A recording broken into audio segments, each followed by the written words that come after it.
नमो अरिहन्ताणं नमो सिद्धाणं नमो आयरीयाणं नमो वज्रायाणं नमो लोये सव्यसाहूनं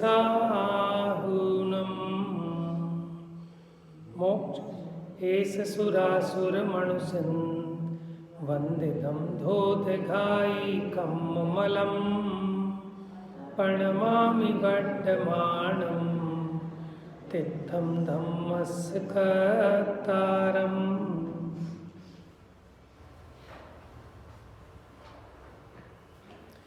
एक वो है ना काव्य, तुम्हें छोड़कर अन्य न कोई शिवपुर पथ बतलाता है, भव भव में भटकाता है।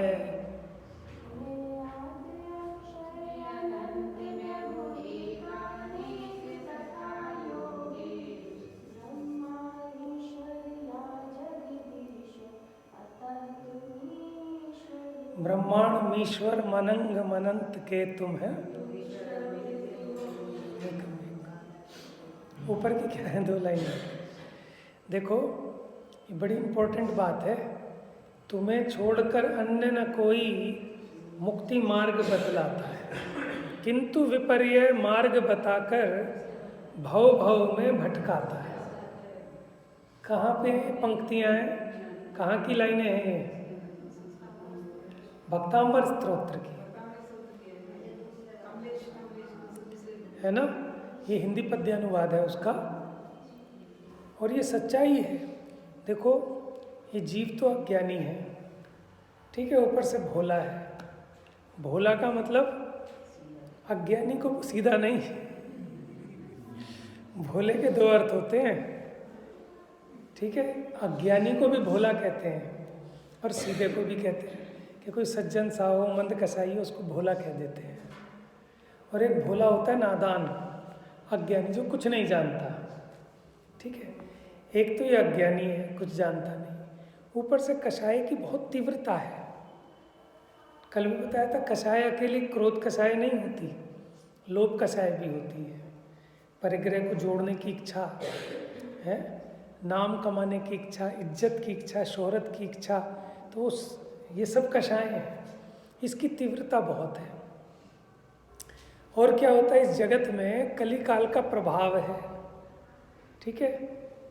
मार्ग को सम्यक बताने वाले बहुत अल्प मिलेंगे, थोड़े हैं, और भटकाने वाले बहुत हैं। राह चलते भी आप रास्ता पूछो, भटकाने वाले बतेरे मिल जाएंगे, सही मार्ग बताने वाला कम मिलेगा। समझ में? लूटने वाले तो बहुत हैं, लौटाने वाले बहुत रेयर हैं, दुर्लभ हैं। और ये भगवान ऐसे हैं कि जो हमारी श्रद्धा को लूटते तो नहीं हैं, लौटा देते हैं बता के। ऐसे ही नहीं लौटा देते, खाली हाथ नहीं, समझा के बुझा के भर पेट देकर लौटा देते है ना। भगवान की दिव्य ध्वनि में कि कुछ करते धरता नहीं हो आप नहीं देते कुछ भी, पर भक्त आपसे ले लेते। क्या आगे? स्तुति कर, दर्शन कर, उपदेश श्रवण कर, तत्व ज्ञान को पा लेते। आप नहीं देते, लेकिन पाने वाला पा लेता है, और आपका ऐसा निमित्त नैमित्तिक संबंध है। अब क्या है कि एक तो कषाय की तीव्रता में इस जीव को विचार ही नहीं आता कि मैं अपनी पहचान करूं, कुछ अपना सच्चा सुख का मार्ग ढूंढूं, इसमें सुख नहीं है, ठीक है। ये तो सबको लगता है कि इसमें सुख नहीं है, तो वो विषय पलटते हैं। इस विषय को छोड़कर दूसरा विषय, दूसरा विषय छोड़कर तीसरा विषय। दुनिया भर के डिवोर्स होते हैं, क्यों? कि पहले इच्छा पूर्वक लाए थे और फिर 1 साल में क्यों छोड़ रहे हो कि इसमें सुख नहीं है, तो फिर कि अब दूसरी शादी करेंगे, उसमें से सुख आ जाएगा। फिर उसमें से नहीं आता, फिर उसे छोड़ के तीसरी लाएंगे। अज्ञानी भी संतुष्ट नहीं हो रहा और ज्ञानी भी संतुष्ट नहीं होता इन विषयों में। लेकिन इनको छोड़कर, है ना, वो दूसरे विषय में नहीं जाता। अज्ञानी तो क्या करता है, एक चैनल में मन नहीं लग रहा, उसको पलट के दूसरे चैनल पे आता है। और ज्ञानी वो रिमोट ही फेंक देगा, कहेगा इसमें सुख है ही नहीं। ज्ञानी कहता है हमें यहाँ अच्छा नहीं लगता, यहाँ हमारा न दिखता। फिर क्या करोगे कि मैं ऐसी जगह जाऊंगा जहाँ मुझे सारे मेरे हों, कि नहीं। वो कहते हैं मैं तो धारूं दिगंबर वेश, रहूंगा मैं तो निज घर में। अज्ञानी निज घर की तलाश नहीं करता, वो पर घर में ही एक घर को छोड़ के अब दूसरे घर में जाना चाहता है, दूसरे घर को छोड़ के तीसरे घर में। एक वो है ना, हम तो कबहू न निज घर आए, पर घर फिरत बहुत दिन बीते, नाम अनेक धराए, हम तो कबहू न निज घर आए। तो ज्ञानी को ये जो बाहर के घर हैं अब उसे कोई नहीं चाहिए। अज्ञानी कहता है ये घर अच्छा नहीं, अब अच्छा दूसरा घर चाहिए। और ज्ञानी कहते हैं कोई भी घर मेरा है ही नहीं, इसमें मेरा सुख है ही नहीं, अब मुझे मेरे घर में आना है। समझ में दिशा पलट गई। तो बात क्या कर रहे थे कि एक तो कषाय की तीव्रता में जीव को सूझता ही नहीं है कि जहाँ मैं सुख की कल्पना कर रहा हूँ वहाँ सुख का लेश भी नहीं है, बस अल्टा पल्टी करता रहता है कि इसमें से नहीं आया तो इसमें से आ जाएगा सुख, उसमें से नहीं आया तो उसमें। कदाचित किसी की कषाय मंद भी हो, लेकिन अब अज्ञान कैसे मिटे? अब उसको जैसा समझ में आता है वो वैसा पुरुषार्थ करता है।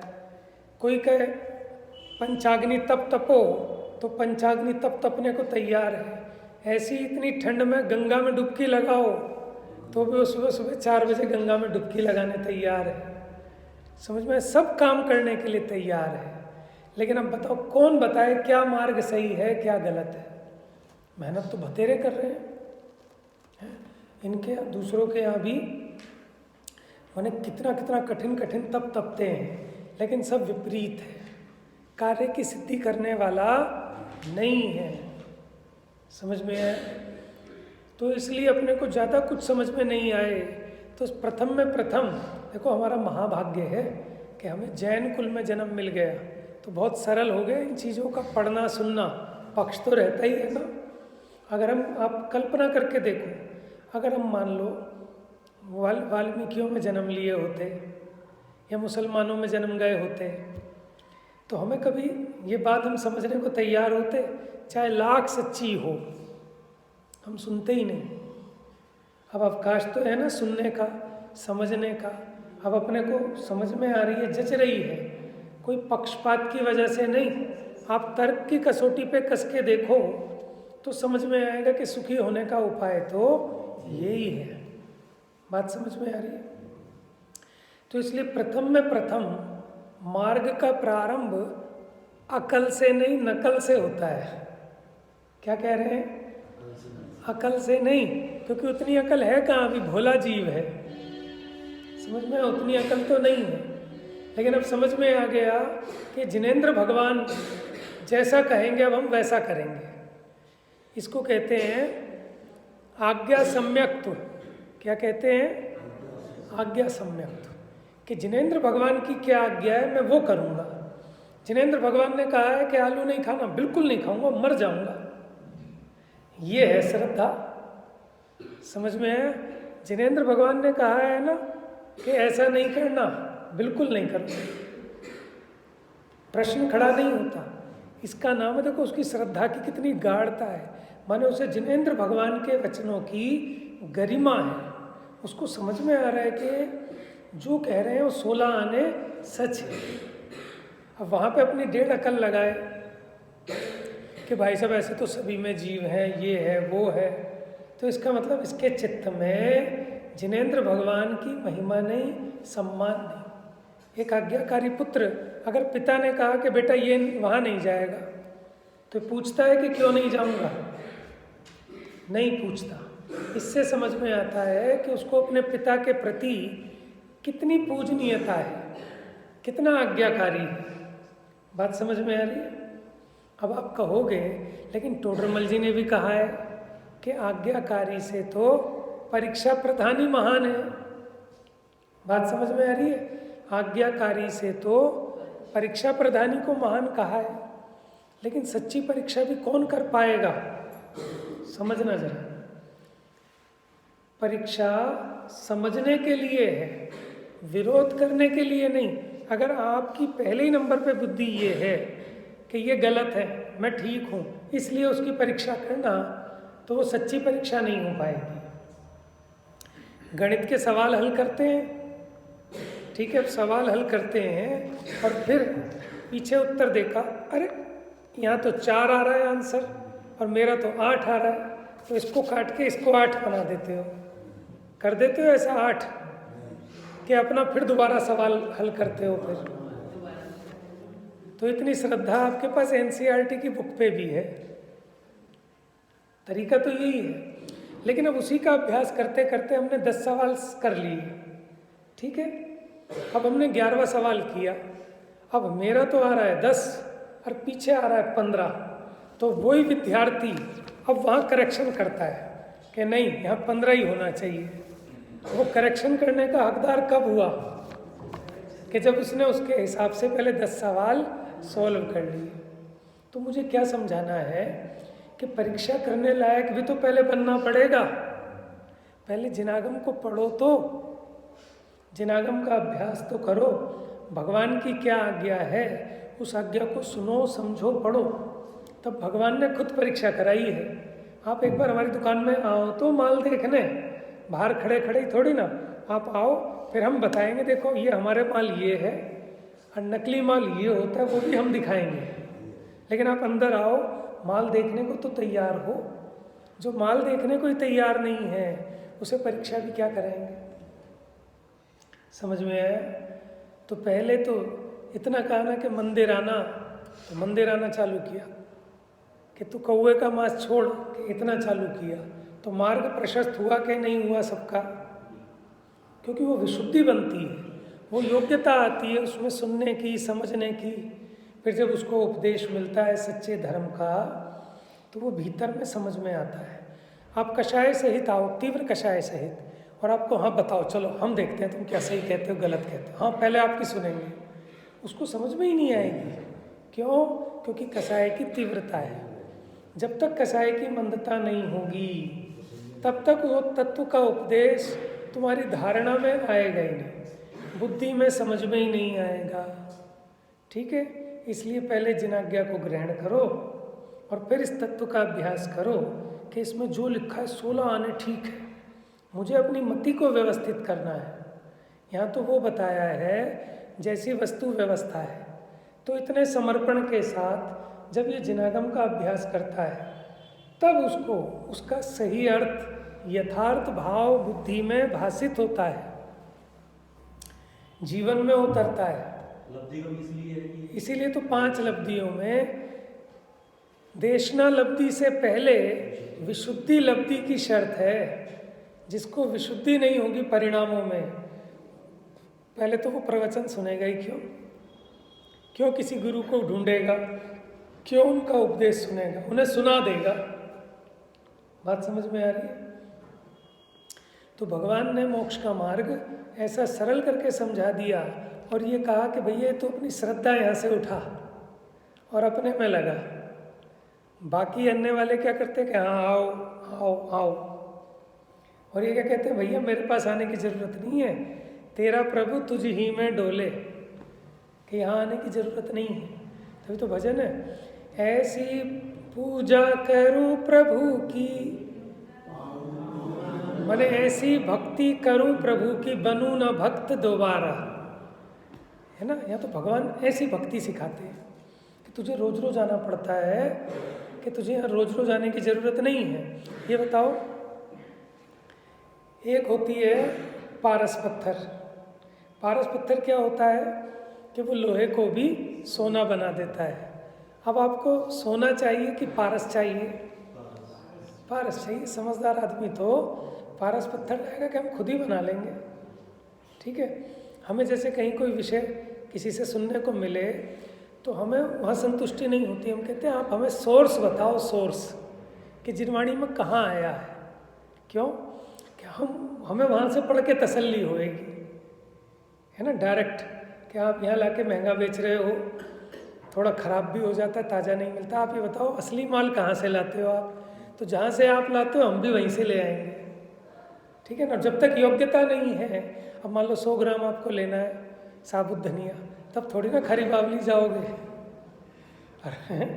तो जिसने 100 ग्राम लेना है तो वो पड़ोस की दुकान से ही ले ले, और जिस पे पूंजी ज़्यादा है तो वहाँ पहुँचे कि जहाँ से ये लाके बेच रहा है। बात समझ में आई? तो जब अपनी पूंजी बढ़ जाए तो मूल आगम को, मूल ग्रंथों को भी देखना, जब तक नहीं है तो हमसे ले लेना उधारी कि ठीक है साहब आप ही समझा दो। और जब आपकी योग्यता उतनी बढ़ जाए, बढ़ानी भी पड़ेगी, अपने आप नहीं बढ़ेगी हवा में, लेकिन इसके साथ साथ बढ़ानी पड़ेगी, है ना। तो अब ये बातें मैंने सारी इसलिए कही कि पंचम काल है, इस काल का नाम है दुखमा काल। क्या नाम है? दुखमा काल। दुख की ही मुख्यता है यहाँ, सुखी जीव नहीं मिलेंगे। भले वो दिखाएं बड़ी गाड़ी दिखा के, बढ़िया कपड़े पहन के कि हम सुखी हैं, लेकिन थोड़ी देर बैठ लेना उनके साथ तो आपको समझ में आ जाएंगे कितने आकुलित हैं, कितने पराधीन हैं, एक एक चीज़ के पीछे अपना काम। माने किसी के घर में नौकर लगे होते हैं ना, बर्तन मांजने वाले, उन बेचारों के सुबह से शाम तक बर्तन पड़े रहेंगे, लेकिन वो एक गिलास धो नहीं पाएंगे अपने आप। माने कितने हैंडीकैप हो गए। तो सुखी हैं कि दुखी हैं? हमें तो अभी हमारे घर में कोई बर्तन वाली नहीं है, तो जब चाहिए, चाहे ठंड हो चाहे गर्मी, तुरंत एक बर्तन हुआ तो धो लिया, रख लिया। अब उनके ऐसे ढांग भर जाएगी, और शाम को मेहमान आ गए, चम्मच ही नहीं मिल रहे, भैया मांझे कौन? पानी किस लिए नहीं पी रहे आलस में कि बर्तन वाली आ जाए धो दे गिलास तो पानी पियेंगे। अब कितने रखे अमीर आदमी भी बर्तन, समझ में? तो पराधीन सपने सुख नाही। थोड़ा सा कष्ट तो होता है, लेकिन स्वाधीनता का सुख अलग है, उसका कोई मुकाबला। मुझे किसी और से काम कराना होता है ना तो दिमाग खराब हो जाता है, खुद करना हो तो बड़ा सरल है, समझ में आया। और नहीं होता ना तो फिर ऑफिस में भी मैं खुद क्लर्क की सीट पे जाके मैंने कहा तू हट, खोल कंप्यूटर कहाँ है, खुद करा करूँ के काम निमट गया ना। मैं 10 दिन से कह रहा था, 20 दिन से कह रहा था, कह के ही टेंशन हो रही थी। और अपने हाथ का काम हो तो किया, तुरंत काम खत्म। तो भगवान भी यही कहते हैं कि तू जिस काम के लिए पराधीन हो रहा है ना, सुखी होने के लिए किसी और के हाथ का नहीं है, तेरे ही हाथ का है। तुझे कहीं किसी को खोजने की, देखने की, ढूंढने की ज़रूरत नहीं है। तू 2 घड़ी शांति से बैठ। लेकिन अब तू क्या करेगा बैठ के? तो उसके लिए थोड़ा बहुत प्रयोजनभूत ज्ञान तो चाहिए ही चाहिए ना, जीवादि तत्वों का। नहीं तो अकेले में बैठ के करेगा भी क्या? अब वो देखा देखी बैठ तो जाए आँख मीच के, लेकिन उसको विचार के आएंगे कि मुनीम जी ने आज खाता नहीं दिखाया, वहाँ की पेमेंट आई थी, चेक तो गले में रखा रह गया, चेक बैंक में जमा कराना था। और वो नौकर जो है ना, बस पैसे पैसे चाहिए, इनको एडवांस दे दो बाबूजी, एडवांस दे दो, काम करते नहीं। तो आपको आँख मीच के भी वही दिखाई देगा। मंदिर में बैठ जाओ चाहे, तो क्या विचारना, कैसे विचारना, कैसा वस्तु का स्वरूप है, प्रथम में प्रथम उसको जानना जरूरी है। और अपने मन से नहीं, सर्वज्ञ भगवान ने जैसा अपने ज्ञान में जाना वैसा परंपरा से हमको प्राप्त हुआ, तो उसी के लिए हमें आगम का अवलोकन करना चाहिए। लेकिन किस लिए? खाली पढ़ने के लिए नहीं, डिग्री के लिए नहीं, पंडिताई के लिए नहीं, अपने मार्ग के लिए कि मुझे सुखी कैसे होना है। जैसे रास्ते में जा रहे हैं तो किसी से हमने रास्ता पूछा, भाई साहब हमें ज़रा जो है ना जयपुर की बस पकड़नी है, कहाँ से मिलेगी?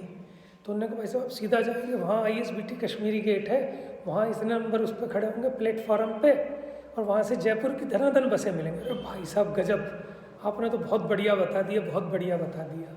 और फिर उठा के घर चल दिया। तो उसके पूछने का लाभ क्या हुआ? कि पूछना क्यों था कि जिसने जाना होगा वो पूछेगा ना, ठीक है।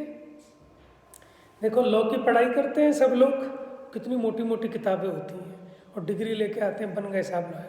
आप बता रहे थे ना कल कि एक कितने साल के व्यक्ति, पिताजी हकीकत है बात ये, पिताजी ने कहा बेटा पढ़ ले, तुम पढ़ लो, हम तो बहुत पढ़ लिया, और फिर वो वकील बना और माचिस के पुड़े से लिखता था, क्या कहते हैं, माने ऐसे भी लोग हैं कि जो अपनी उम्र में तो नहीं पढ़े, लेकिन जब सर पे आई तो इतना पढ़े। जैसे देखो एक उदाहरण देता हूँ, जैसे आप डिग्री लेने के लिए लॉयर पढ़ता है ना, लेकिन क्या हुआ कि एक बार अपना बच्चा ही जेल में बंद हो गया। अब वो पिताजी अब क्या करें, बच्चे को जेल से छुड़ाना है, ये इनके भरोसे कुछ नहीं होने वाला। तो अब उसके लिए जो उसने पढ़ाई की कि कौन सा कानून क्या कहता है, कौन कानून क्या कह रहा है, कौन कानून क्या कह रहा है, तो उसकी पढ़ाई का उद्देश्य क्या है कि मुझे मेरे बेटे को जेल से छुड़वाना है। तो अब इसकी जो पढ़ाई होगी और एक डिग्री के लिए जो पढ़ाई होती है, जमीन आसमान का फर्क है कि नहीं है? बात समझ में आ रही? तो मुद्दे को नहीं भूलता। हम भी अपने रूल की, एक्ट की किताबें खोलते हैं ना, एक तो शुरू में हम वैसे ही पढ़ जाते हैं एक बार, लेकिन जब कोई केस आ गया तो हम ढूंढते हैं कहाँ मिलेगा इसका, कि कोई सुप्रीम कोर्ट की जजमेंट है क्या, कोई माने एक्ट ऐसा कह रहा है, कोई रूल है, कोई गाइडलाइन है। अब हमारा फोकस है उस चीज़ पे कि किस चीज़ के लिए पढ़ना है, कि मेरा उद्देश्य ये है। ऐसे वकील इतनी मोटी मोटी किताबें लगाए रखते हैं, तो सारी नहीं पढ़ते, लेकिन अब केस कैसा आया है, अब क्या चीज़ है, क्या चीज़ ढूंढ रहा हूँ, तो इतनी किताबें पढ़ रहा है, लेकिन किताब नहीं पढ़ रहा, वो उसमें से वो फैक्ट ढूंढ रहा है कि जिसके बल पे मैं वहाँ कोर्ट में दलील पेश करूँगा और मेरा मुवक्किल आज़ाद हो जाएगा। तो ऐसी जिनवानी पढ़ते वक्त माने जो सुखी होने का इच्छुक पुरुष है अथवा साधक जीव है, तो वो अपने उद्देश्य को नहीं भूलता कि क्यों पढ़ रहा हूँ, किस लिए पढ़ रहा हूँ, क्या मुझको चाहिए, तभी तो उसका मार्ग प्रशस्त होता है। लेकिन साहब अब 8 बज गए थे तो आ गए मंदिर, क्योंकि 8 से 9 तो मंदिर जाना ही है। ये भी बहुत अच्छी बात है। क्यों कि मंदिर में आएगा तभी तो अंदर में आएगा, जो मंदिर में ही नहीं आएगा वो अंदर में कब जाएगा? क्योंकि पात्रता तो इससे ही बनेगी ना। अभी आप सोचो, अभी अगर हमें यहाँ स्वाध्याय भवन का निमित्त ना हो, यहाँ मान लो मंदिर नहीं होता, तो हम सब कहाँ होते? रजाई में होते, अंदर में होते। वो अंदर की बात नहीं है, हम तो अंदर की यहाँ कह रहे हैं रजाई में होते, सो गए होते, कोई सीरियल देख रहा होता पाप करते ना, लेकिन अब यहाँ आए पाप से तो छूट गए। जितनी कसाय की हानि हुई उतना दुख मंद हुआ ना, क्योंकि कसाय की तीव्रता से दुख होता है। अच्छा, मुझे भी कई बार लगता है कि ऐसी क्या बात है, माने आप लोग क्यों इतनी ठंड में आप परेशान होते हो? ठंड में कम होनी चाहिए संख्या, लेकिन मुझे लग रहा है ठंड में संख्या बढ़ रही है। मुझे यही आश्चर्य आता है। मैंने कहा इतनी तो ठंड है, माने मुझे ना सुनाना हो तो शायद मैं भी ना आऊँ, मैं भी घर से ना निकलूँ। लेकिन अब मेरी जो ड्यूटी है मुझे ले आती है, तो मुझे बड़ा लाभ मिलता है, मज़ा आता है। फिर अगले दिन लगता है कि नहीं, जाना ज़रूर है, चाहे 15 मिनट भी करें, चाहे 20 मिनट करें, लेकिन वो ज्योति जली रहनी चाहिए, नहीं तो वो ज्योति टूट जाती है। तो इससे मुझे ये भी समझ में आया कि अपने जीवन में नियम कितने ज़रूरी हैं, वो हमारे जीवन को अनुशासित बनाए रखते हैं।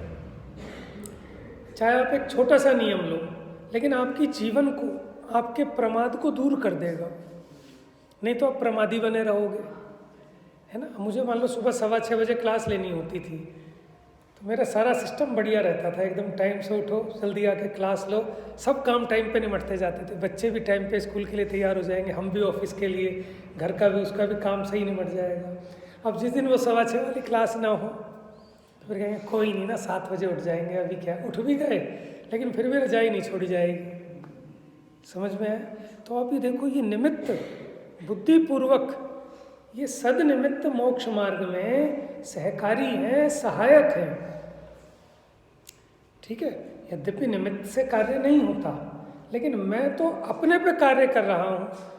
अपने प्रमाद को छोड़ रहा हूँ, अपना भीतर पुरुषार्थ कर रहा हूँ, और उसमें मुझे ये समझ में आ रहा है कि ये निमित्त मेरे इस परिणति के अनुकूल है और ये निमित्त मेरी इस परिणति के प्रतिकूल है।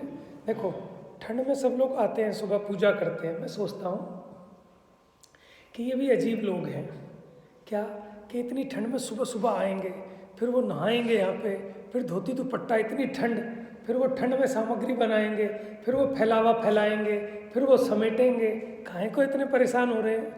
बैठ के अपना ऐसे ही आत्म ध्यान कर लेना रजाई में, घर में ही। तो भैया वो 1 दिन बैठोगे, 2 दिन बैठोगे, 3 दिन बैठोगे, हमारी कसाई की तीव्रता इतनी है कि हमारा उपयोग लगने वाला नहीं है। इसलिए हमारे लिए बहुत जरूरी है, चाहे कितने कष्ट हो। बात समझ में आ रही है? और उसकी उपयोगिता समझ में भी आती है कि फिर भाव विशुद्धि होती है। वैसे नहीं हो सकती ना, क्योंकि हमारी कमजोरी है। हाँ, हमारी योग्यता इतनी मजबूत होती तो, जैसे मुनिराज हैं, उन्हें भगवान के दर्शन करना मैंडेटरी नहीं है, उनके लिए कोई नियम नहीं है ऐसा कि वो पूजा करें, कि वो भगवान के दर्शन करें, उनके लिए ज़रूरत नहीं है। क्यों? कि उनकी भूमिका ऊंची है और हमारी तो अभी भूमिका ही नहीं बनी। कितनी नीची भूमिका है, तो हमारे लिए बहुत ज़रूरी है। बात समझ में आ रही है? तो हमें इन चीज़ों की उपयोगिता समझ में आती है कि ये ऐसे ही नहीं है, इससे भीतर में कितनी अपनी परिणामों में परिवर्तन होता है, कितनी अपनी धीरे धीरे वो योग्यता बनती है, धीरे धीरे तत्व समझ में आने लगता है। तो फिर जब विपरीतताएं आती हैं जीवन में, तो वो अंदर में एक बल रहता है जिसको कहते हैं आत्मबल। क्या कहते हैं उसको? आत्मबल, आत्मविश्वास। वो तभी तो बनता है ना, तत्व ज्ञान के आधार पर। कैसे ऐसे ऐसे जीव है कि हंसते हंसते प्राण छोड़ के चले जाते हैं, इसी का नाम तो समाधि मरण है। खाली ये नहीं कि 10 लोग उसको नमोकार मंत्र सुना रहे थे, इसका नाम समाधि मरण है, इसका नाम नहीं। लेकिन उसके चित्त में आकुलता नहीं हो, भय नहीं हो मरने का, ठीक है ना, उस समय भी अपने परिणामों की संभाल हो, ठीक है, देव शास्त्र गुरु का स्मरण हो, और जो मिला है कि मैंने उस मनुष्य पर्याय को सार्थक किया है, उसका हर्ष हो, ठीक है ना, और आगे की तैयारी हो कि अब जो अधूरी साधना है अब वो आगे मैं पूरी करूँगा। और उस समय बच्चे याद नहीं आए, पोता पोती याद नहीं आए, ये है समाधि मरण। समझ में आए? भगवान का उपदेश ख्याल में आए कि जो जो देखी वीतराग ने, ठीक है ना, और कि 6 द्रव्यों का परिणमन स्वतंत्र है, कोई किसी का भला बुरा कर सकता नहीं, मेरा सुख मेरे से ही है। ये ऐसे भगवान के जो उपदेश हैं वो अपने ख्याल में आए, इसका नाम है समाधि मरण। समझ में आया ना? तो मरण के समय जैसी आपकी लेश्या होती है उसके हिसाब से आपका वहाँ उगमन होता है। भले ही आपने देवायु का बंद कर लिया हो, लेकिन मरण के समय अगर आपकी लेश्या नीचे की हो गई ना, तो फिर वहाँ किल्विषादिक में अथवा भवनत्रिकादिक में जन्म होगा, और उस समय आपके परिणाम सुधरे हैं तो ऊपर के देवों में जाके जन्म होता है। समझ में आया? तो इसीलिए कि मरण के समय परिणामों को संभालने पे ध्यान देते हैं ज़्यादा, है ना। लेकिन मरण के समय परिणाम किसके संभल पाएंगे? कि जिसने जन्म भर अभ्यास किया हो, ऐसा समागम जुटाया हो। नहीं तो फिर वो ये ख्याल में आएंगे, बेटे को बता दो बेटा पैसे उतने वहाँ से आने थे, उससे इतने पैसे आने थे, उसके इतने आने थे, देने थे वो बताओ ना बताओ, लेकिन जिससे आने वो तो बता दो। और सज्जन आदमी को चिंता इस बात की होती है कि किस किस के देने हैं। समझ में? देखो सज्जन और दुर्जन में अंतर। सज्जन को इसकी बड़ी टेंशन होती है कि भैया उसका पैसा देना है, कहीं ऐसा ना हो कल को वो तकादा करने हैं और इन बच्चों को ऐसा लगे, भले दे देंगे लेकिन इनका चित्त दुखेगा ना कि हमारे घाटा हो गया, और मैं आज बता जाऊंगा तो इनका चित्त नहीं दुखेगा, इन्हें लगेगा कि हाँ पिताजी ने लिए थे सो दे रहे। और इनको पता चले कि साहब लोग पागल बना रहे हैं हमारा, कि पिताजी बता के नहीं गए और ये कह रहे हैं 10 लाख हमारे देने हैं, 20 लाख हमारे से लेने हैं। समझ में है?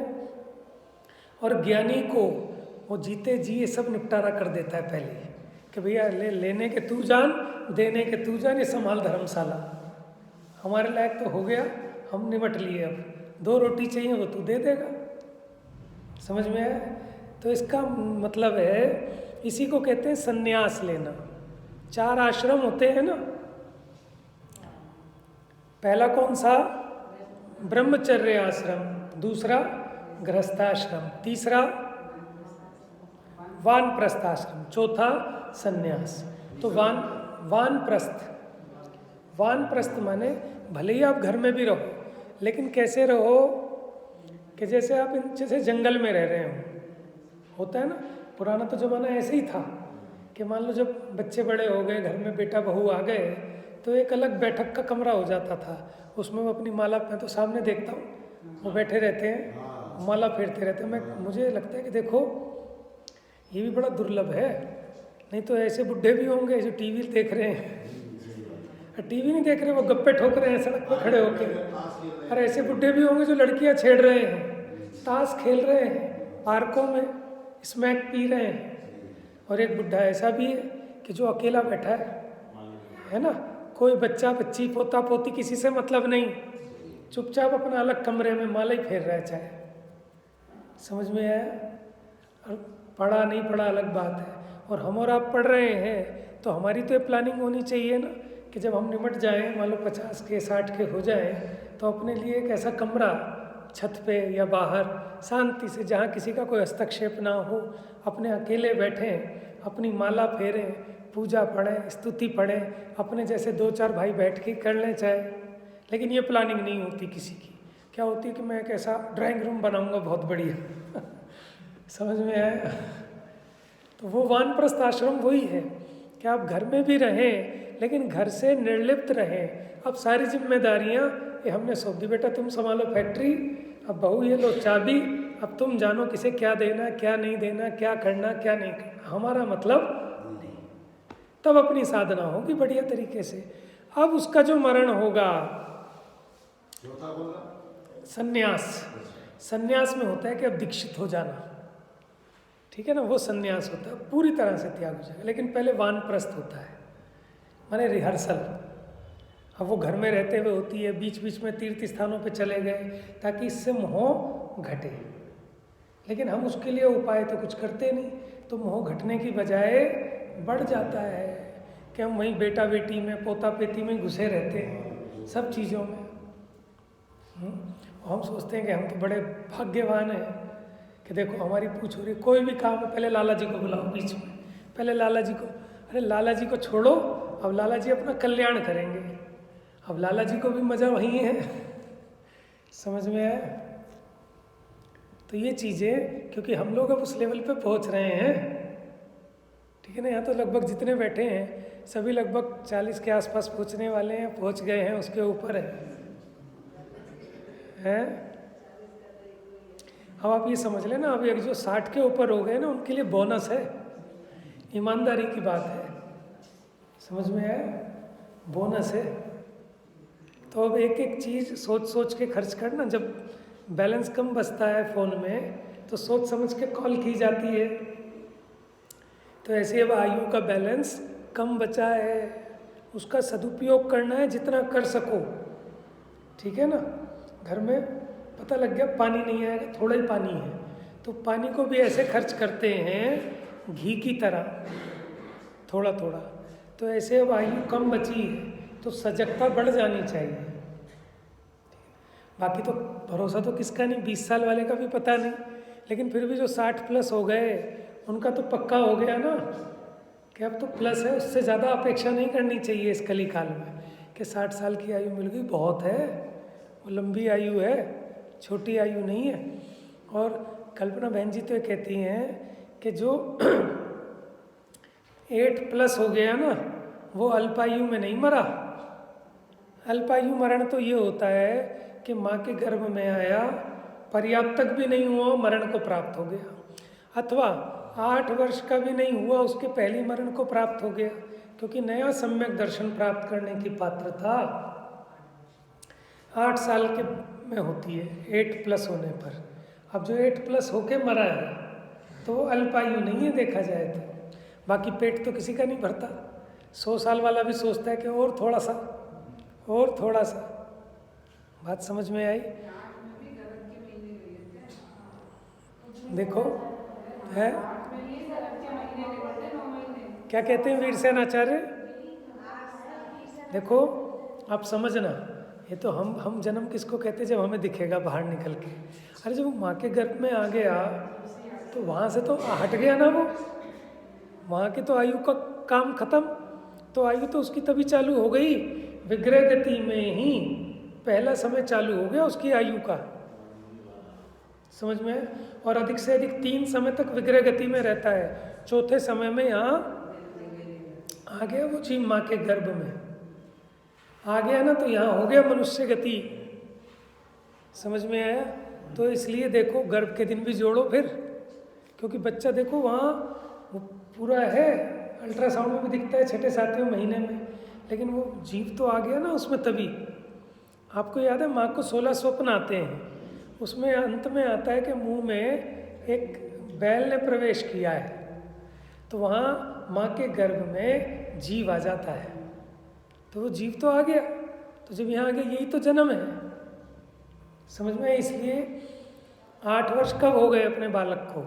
जब वो 7 साल 3 महीने का है मोटा मोटी, तो वो सम्यक दर्शन प्राप्त करने लायक है,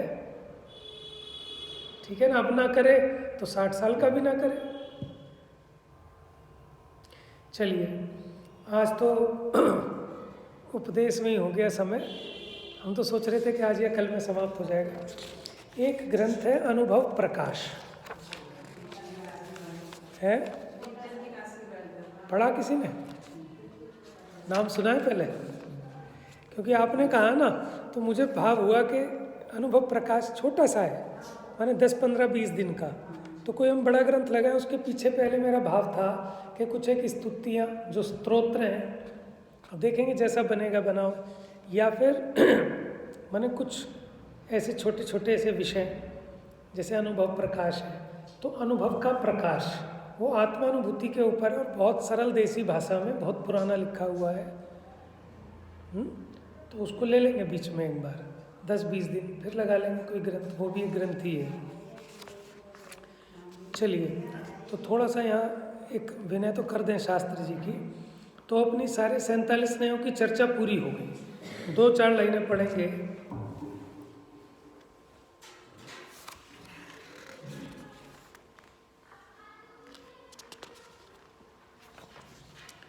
निकालिए पेज नंबर 566। देखो उन्होंने कोई गाथा उद्धृत की है, अब 47 ने बता दिए ना, 566 नंबर पेज पे देखो। इसलिए कहा है, जा वदिया वयण वहा ता वदिया चेव होंति नय वादा, जा वदिया नय वादा ता वदिया चेव होंति पर समय। देखो नीचे, जितने वचन पंथ हैं उतने ही नए वाद हैं, और जितने नए वाद हैं उतने ही पर समय है, पर मत है। क्योंकि किसी ने कहा जो कुछ भी कहोगे, जितने जितने वचन आप कह सकते हो किसी वस्तु के बारे में, उतने उतने ही नए वाद हो सकते हैं, और उतने उतने ही परमत हो सकते हैं। जैसे कोई कहता है आत्मा शुद्ध है, तो एक मत ऐसा है कहता है आत्मा अशुद्ध है, एक मत कहता है आत्मा नित्य है, और एक मत कहता है आत्मा अनित्य है। पर समय अर्थात मिथ्यामतियों के वचन सर्वथा अर्थात अपेक्षा बिना कहे जाने से मिथ्या है, और स्वसमय मतलब जैनियों के वचन कथनचित अपेक्षा सहित होने से सम्यक है। बात समझ में आई? जैसे कहें कि सीता माता ही है, सही है कि गलत है? राइट और रॉन्ग? गलत है। सीता माता भी है तो सही है, ठीक है। अच्छा अब आगे बताना, सीता लव कुश के लिए माता ही है, सही है कि गलत? पहले तो आप, हमने जब कहा था कि सीता माता ही है, आपने कहा था गलत, क्यों?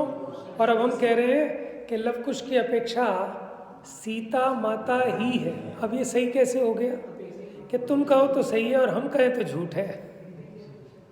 यही तो परमतवादी कहता है कि हम कह रहे हैं आत्मा नित्य है तो तुम कह रहे हो झूठ, और तुम कह रहे हो आत्मा नित्य तो सही।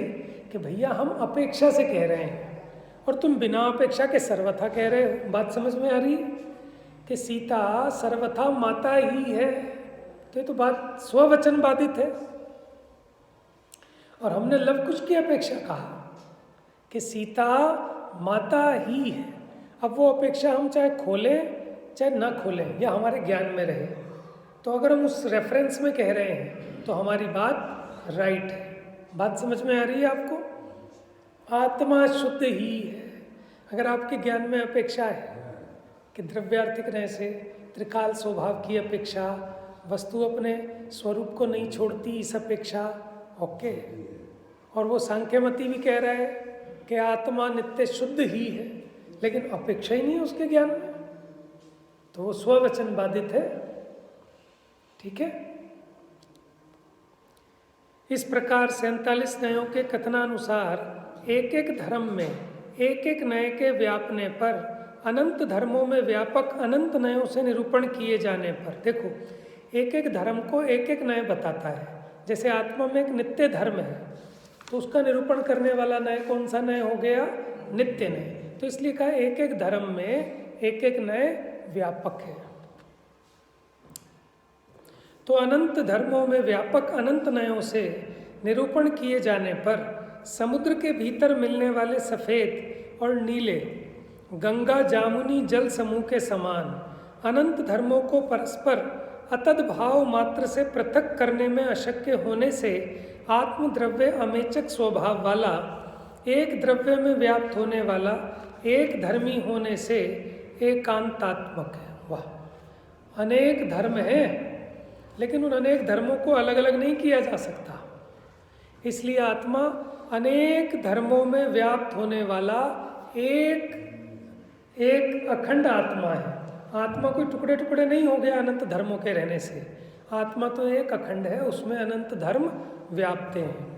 किंतु युगपत एक साथ अनंत धर्मों में व्यापक, ऐसे अनंत नयों में व्याप्त एक श्रुत ज्ञान प्रमाण से जल समूह के समुदाय रूप एक समुद्र के समान अनंत धर्मों को वस्तु रूप से पृथक करना अशक्य है कि आप उन धर्मों को अलग अलग नहीं कर सकते।